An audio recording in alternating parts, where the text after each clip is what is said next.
Section 4. You will hear a lecturer talking about the way in which elephants communicate. First, you have some time to look at questions 31 to 40.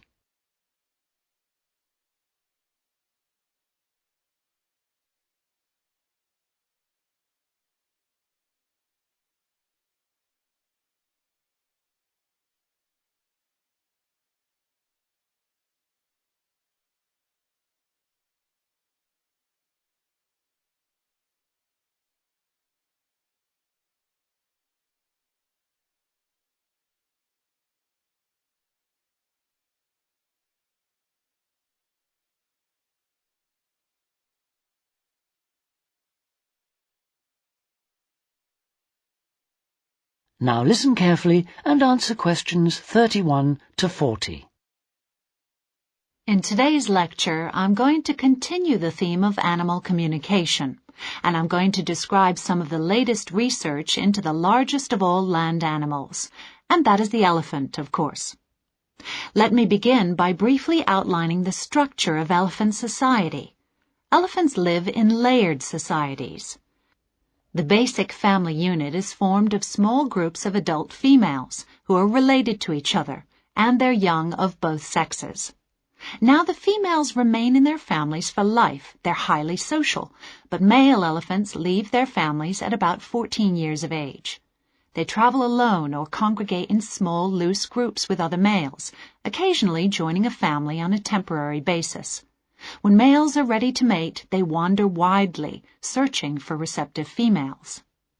The family unit, on the other hand, often contains 3 generations, and it can remain stable for decades or even centuries. Then, each family associates with between 1 and 5 other families, probably consisting of their more distant relatives. Scientists call these groups of families bond groups, and bond groups belong in turn to even larger groups called clans. So elephants have a complex social structure, and like other social animals, they have to be able to communicate. But what baffled early naturalists was their ability to communicate over long distances.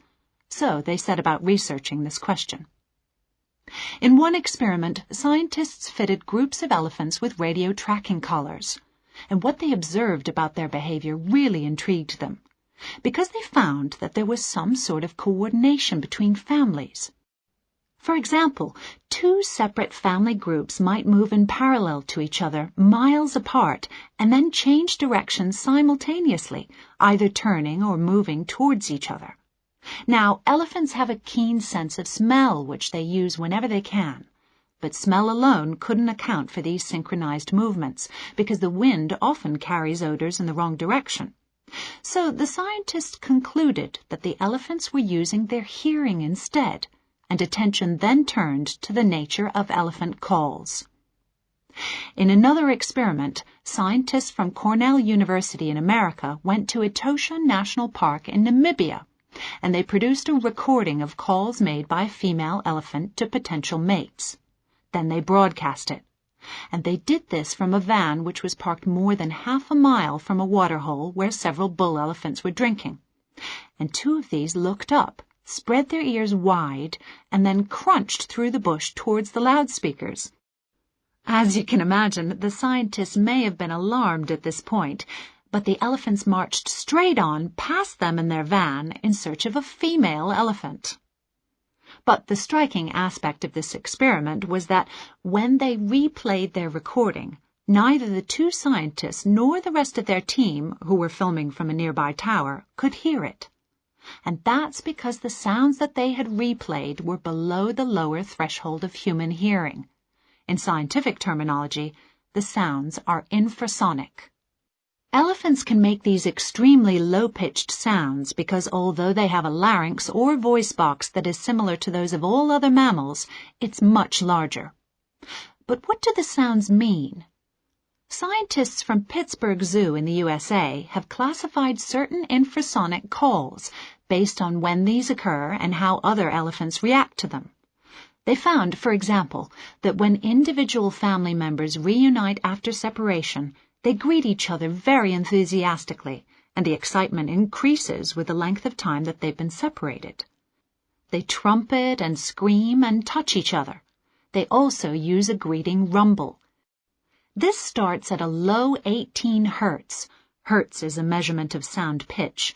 Crests at 25 hertz, which is a level just high enough to be audible to humans, and then falls back to 18 hertz again. In another example, an elephant attempting to locate its family uses the contact call. This call has a relatively quiet, low tone with a strong overtone which is clearly audible to humans. Immediately after contact calling, the elephant will lift and spread its ears and rotate its head as if listening for the response. The contact answer is louder and more abrupt than the greeting call, and it trails off at the end. Contact calls and answers can last for hours until the elephant successfully rejoins her family. A third type of call seems to represent a summons to move on. At the end of a meal, one member of a family moves to the edge of the group, typically lifts one leg and flaps her ears. At the same time, she emits a "let's go" rumble, which arouses the family and they start to move on. Finally, mating activity is associated with yet another group of calls. So, our understanding of elephant communication has increased considerably in recent years. However, even with the use of radio tracking collars, it's technically difficult to document the functions of long-range communication.